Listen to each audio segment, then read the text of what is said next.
So, you've decided to start playing Symphogear XDU, now that it's globally available for everyone to play in English, which is a language most people understand. So you've generally gotten the gist of the game, but there's still a few questions remaining, and this is what this guide is here to tell you. I've looked around the communities, mainly Reddit, and a few other Discord servers that I'm part of, to see what questions people have that still remain. Now, I'll say that I have a fair bunch of experience with this game. I played the Japanese server for roughly 1.5 years, but there's been a lot of time since then and now that has passed, so on many things that are in the current client, I can't talk too much about, since we did get the most recent client with the base set of data, which is really interesting, but anyways, so that's why we also have the Attack on Titan event going on, which is the most recent event on the JP server as well. So I'm simply here to answer a few questions and give people a few tips and on how to start things off well on Symphogear XDU. Now, the first thing I want to get into are units that you will want to raise. Again, this is from my experience, and a lot of the higher level knowledge that I have is not as much from my own application of it, but mainly the fact that I've heard a lot of birds singing back when I was playing on JP, and the knowledge I have of that is what I'm sharing with you now today. What roughly 1.5 years ago at this point, Jesus Christ, it's been long, what was the current status of things in this game. So the first thing I want to go into, I'm going back and forth here like a maniac because I didn't properly plan this through. So the first thing I want to go into are units that you will want to raise. Now, the first one that a fair amount of people will probably have, that I've seen people having, is the 5-star Ignite Shirabe from the base set. This one, Forbidden Full Moon Ignite, X Sigma. This is a really good card. For one, you have, again, two AoE attacks, one of which is a self buff and deals a lot of damage to 2 enemies, and then the same amount of damage to 3 enemies, and has a chance to inflict each and every single one of those enemies with paralysis, so stun them for 3 turns at base level. This is a really good card for a really long time. She has 2 really strong AoE skills, which will carry you through a lot of quests, especially ones where tech is strong, where yellow cards, tech cards are strong, and she will do you fairly well in Battle Arena too. I haven't actually played that much today, so I'll probably have slipped down, yeah, a fair bit here. Anyways, so yeah. The first card you will want to raise is the Tech Ignite Shirabe from the base set. She's really strong. She's number 221, if you want to write that down. Now, the other Shirabe card you are going to want to level is this one, Red Gamma Style Friction Blade. It's her G outfit. This one has a really good heal. Basically, she's really annoying in PvP. She can save your ass in PvE, but usually you'll keep this one for PvP because she has a really good AoE heal. Now, if you want an alternative to that, there's also, give me a second here to switch over, there's also this Powered Tsubasa Flaming Ring 4-star that you will most likely have. She has a slightly worse heal of only 30% of max HP. Thanks, Windows, for that notification. I really wanted that. God damn it. Anyways, she will burn. She'll heal only for 20 HP and cure burn instead of poison, which I believe is a little rarer. But she has a stronger second skill, which is a 3 enemy AoE. High physical damage. So those are 2 healing ones you will want to take, one of which is, again, really annoying. And The most important card, I would say, that you will want to level, I didn't remove the filter, is this girl down here. The pink, note pink, there's also a blue one. Give me a second, I'll find it. Just screw it. There's also a blue one. This is not the one you want to level. This is the one you want to level. The pink, the body, Fierce Maiden, 3-star Chris. Why? Because of this, because of Fierce Maiden. This is for a long time, this is the single highest single target damage skill in the game. You don't even need specific memorias or something, you just need to spec her memorias, you just need to spec her memorias for attack, ideally some buffs for her type,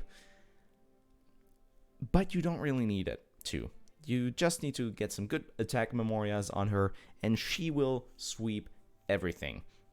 Because the thing is, if you look at the other Fierce Maiden, it deals, I think, a little more damage if you limit break her. It turns out to be a little more, but that doesn't matter. Because this one, it ignores all defense. That is absolutely insane. For one, I believe her buff is also stronger. I don't even know if this one buffs. Yeah, this one buffs, but it increases crit damage, physical crit damage by 5% for 3 turns. That's not a lot. This one, instead, increases all allies' physical damage by 10% for 3 turns. So you get a 10% flat damage buff on all of your allies for 3 turns. That is already really fucking good, on top of being a 4-enemy AoE. And then you have Fierce Maiden that you can even stack into that, which deals 120% of your attack, which, again, she doesn't have a fairly low attacks. For a 3-star, she has actually pretty good stats. And you get to completely ignore your target's defenses. This card is insane. And oh yeah, if she has a 4% attack buff for the first 4 turns of the battle, which is just makes it even stronger. So yeah, this is the card you will want to raise, no question, for a very long time on the Japanese server. Many of the new event cards that came out, the 5 stars from events that came out, were single target, high damage skills. Specifically, they specifically made them to try and dethrone Fierce Maiden Chris, but it never worked because they always had a high cost, as 5 stars do. This one will have a cost of 7, which is absolutely bonkers. They were types that were other than body. Body is a very good type because a lot of the most powerful other powerful cards in the game are powers or reds, which are countered by intelligence, blues. So having Fierce Maiden Chris on your party means you have a body which counters intel. So you have a body that counters intel, which would counter the rest of your power team. But that doesn't matter because Fierce Maiden Chris just completely sweeps the floor with them. So you will want this unit, you will want to raise her, maybe even limit break her, or not limit break, rarity break her. On top of that, almost all other 5-star ignites are worth raising in one way, shape, or form. If we look down here, the 5-star Hibiki, she's fairly good. She has some fairly good, I mean, she has a really good AoE for both of her skills. But it kind of falters in terms of, stats and actual matchups somehow, even though she's a red card, which are generally very strong. She's a really good card, but she falters in some ways that others don't.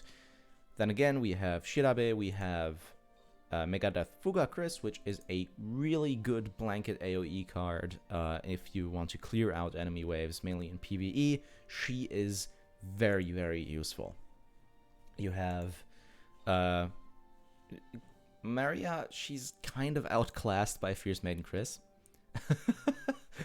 Which sounds really stupid, but like even if you look at these stats, you'll see 145% physical attack damage to one enemy. That's more than Fierce Maiden, but Fierce Maiden just has that unique ability of completely negating all defense, which makes it completely overpowered. You will see that a fully limit broken, a level 40 Fierce Maiden Chris will deal tens of thousands of damage regularly, whereas others on a similar level on stats will only deal at most 10,000. She's absolutely insane. Now, another thing is just raise all Memorias you can. I'd say that for the first in the first place, you should focus on 3 stars. Of course, you'll get a bunch of 2 stars and 1 stars. You can do those too. Those are perfectly fine too. But you should at first focus all on 3-star Memorias. Once you got a fair lot of those to a high limit break level, you can start doing 4 stars. Now, limit breaking, how does it work? Because I've seen a lot of confusion about this somehow. I'm kind of confused as to how you can be confused about it. The game explains it fairly well.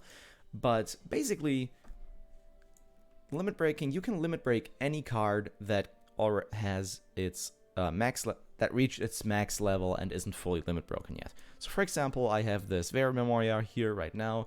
It's at limit break level 2. So for each limit break level, you can have 2 levels above the base max. So as a 3-star has a base max level of 30, so at limit break level 2, you can have max level 33. So now if I grab this card, use it, it'll go up to level 3, and the max level, as you can see here, will go up to 36 too. And the passive skill will also increase, or leader skills, depending if you have a Symphogear. So let's just see here. Let's improve it, and you can see that the stat maxes have risen and the passive skill has risen. Now there's something else that I've seen a fair bit of confusion about, and that is what these tools are for. I'm just going to pop in here so you can see. So you see, this is a level 40 that I have limit broken to level 1. And it showed me that it's ready to be limit broken another time. Well, how can that be? It's not leveled. You have to level a limit broken card to its new max level to limit break it again. Or at least that's how it was for a longer time. Now you can use these support tools. That's what they're for. So that you don't have to level a limit broken card to limit break it again. That's what I've seen cause a lot of confusion. People are like, oh, I've leveled my limit broken card to max and it's still using these things. No, it's not. You can see that if I use this right here, it'll still say that it'll use a support tool down here. That's something it will say, no matter what. But you can see right here, it'll only use the card, whereas if I were to go with this one that I had earlier, and I put in this card, it says that it'll use 2, and it'll actually use those 2 if I were to limit break with this. So that's what the tools are for. You mainly get them from Advent battles. So these tools are used to limit break cards that have already been limit broken, but not leveled up to their new max level. That's what they are for. Now, just to get it out of the way, Awakening is something you will generally do passively to units that you use a lot or you really like. Because it'll simply give you small stat bonuses and small passive skill increases instead of like big boosts. So it's just something that you can do to make your cards a little better bit by bit, and as you reach the final rarity or the final Awakening level, the card art will also update. For 4 and 5 stars, I believe it also slightly updates halfway through, such as no wait, that's the card list, the collection. You can see that, for example, Megadeth Fuga Chris at her 3rd Awakening level gets this little smile and wink. So now next, after limit breaking, is limit unlocking. Now what is limit unlocking? Limit unlocking means, or rarity breaking, as it's also referred to, is breaking the rarity of your card. Basically, you can level up any card's rarity level to whatever you like. Well, as long as that's above the original level. So you can get a 3-star all the way to 6-star status. And it will slightly adjust to be at around that level too. Lower rarity cards will get a little less of a buff as they are rarity broken, whereas higher rarity cards will actually get more of a buff. So if you go and look here, Nirvana Get on Chris will get roughly 500 more HP, 50 more attack, or just even 15 more attack, and a little more defense, roughly 90. Whereas a Megadeth Fuga one, yeah, she'll get absolutely fucking insane, but she also needs a lot more and rarer materials and more money. She'll need a lot more stuff, and it's going to be a lot harder to get her there. Now, what happens when you rarity break a card? Again, her rarity will go up, her skills will get an overall really good increase, her max stats will increase, and her level cap will increase. She'll also get this neat red border, so you can see all rarity broken cards that you have pretty easily. Now, for example, again, give me a second here, just to show you Fierce Maiden Chris's insanity again.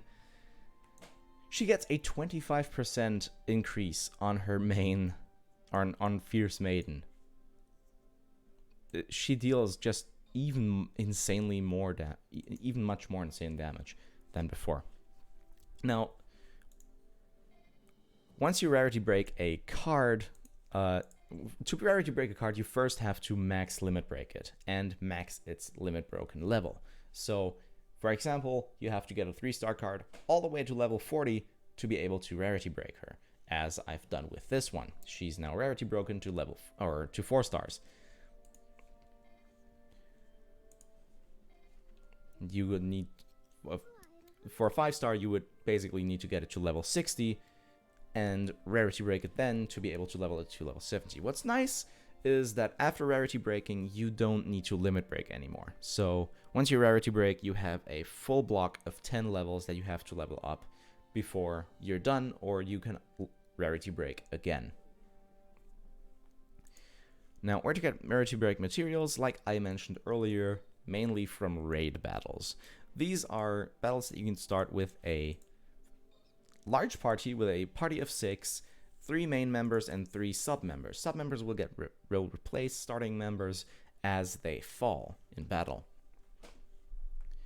So basically you will be fighting against very big, very strong bosses in fairly prolonged fights.